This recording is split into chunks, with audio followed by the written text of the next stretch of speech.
Vengara government സ്കൂളിലെ ശോചനീയ അവസ്ഥയെക്കുറിച്ചുള്ള reporter വാർത്തയ്ക്ക് പിന്നാലെ പരസ്പരം പഴിചാരിയ അധികൃതർ സംസ്ഥാന സർക്കാർ എക്സിക്യൂട്ടീവ് എഞ്ചിനീയറെ നിയമിക്കാത്തതുകൊണ്ടാണ് സ്കൂൾ വികസനത്തിന് ആവശ്യമായ തുക ലഭിക്കാത്തതെന്ന് വേങ്ങര ഡിവിഷൻ ജില്ലാ പഞ്ചായത്ത് അംഗം സമീറ പറഞ്ഞു.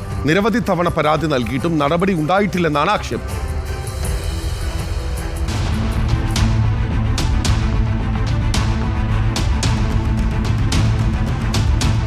വേങ്ങര ഗവൺമെന്റ് സ്കൂളിലെ ദുരിതം വിദ്യാർത്ഥികൾ തന്നെ വിവരിച്ചതിനു പിന്നാലെയാണ് ആരോപണ പ്രത്യാരോപണങ്ങളുമായി ഭരണപക്ഷവും പ്രതിപക്ഷവും രംഗത്ത് വന്നത്. സ്കൂൾ പാടത്ത് സ്ഥിതി ചെയ്യുന്നതുകൊണ്ടാണ് വെള്ളക്കെട്ട് രൂപപ്പെടുന്നത്. ഇതൊഴിവാക്കാൻ ഡ്രെയിനേജ് നിർമ്മാണത്തിനായി കഴിഞ്ഞ വർഷം തന്നെ പദ്ധതി സമർപ്പിച്ചതാണ്. എന്നാൽ സർക്കാർ ഇതുവരെ തുക അനുവദിച്ചില്ലെന്ന് ജില്ലാ പഞ്ചായത്ത് ആരോപിച്ചു. ഒരു എയ്ക്ക് തന്നെ 2-3 സ്ഥാപനങ്ങളുടെ ചാർജാണ്. അപ്പോൾ അവരെ കൊണ്ട് ഇത് മെയിൻറ്റെയിൻ ചെയ്ത് മുന്നോട്ട് കൊണ്ടുപോകാൻ സാധിക്കില്ല. അപ്പോൾ പഞ്ചായത്തിലെ ഇല്ലാത്തതുകൊണ്ടാണ് നമ്മൾ വെച്ച ഫണ്ട് പോലും നമുക്ക് ചെലവഴിക്കാൻ സാധിക്കാതിരുന്നത്. PHSന്റെ പുതിയ കെട്ടിടത്തിൽ 2 ടോയ്ലറ്റ് ഉണ്ട്. അതിൽ പ്ലംബിംഗ് വർക്കുകളും ഇലക്ട്രിക് വർക്കുകളും തീർന്നാൽ മാത്രമേ അത് ഉപയോഗീയമാകുകയുള്ളൂ. കാരണം ആ 2 വർക്കുകളും ഇപ്പോൾ ഇലക്ട്രിക്കൽ വിങ്ങിലെ വന്ന് എസ്റ്റിമേഷനൊക്കെ എടുത്ത് പോയിട്ടുണ്ട്.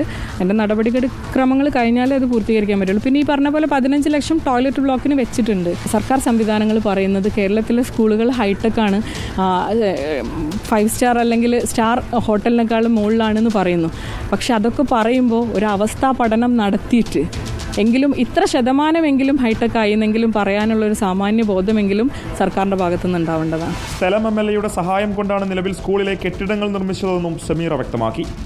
അതേസമയം വിദ്യാർത്ഥികളുടെ ദുരവസ്ഥ തെളിയിക്കുന്ന ദൃശ്യങ്ങൾ ഉൾപ്പെടെ പുറത്തു വന്നിട്ടും വിഷയത്തിൽ ഇതുവരെ ഇടപെടാൻ സ്ഥലം MLA PK കുഞ്ഞാലിക്കുട്ടിയോ മന്ത്രി ശിവൻകുട്ടിയോ തയ്യാറായിട്ടില്ല. റിപ്പോർട്ടർ, മലപ്പുറം.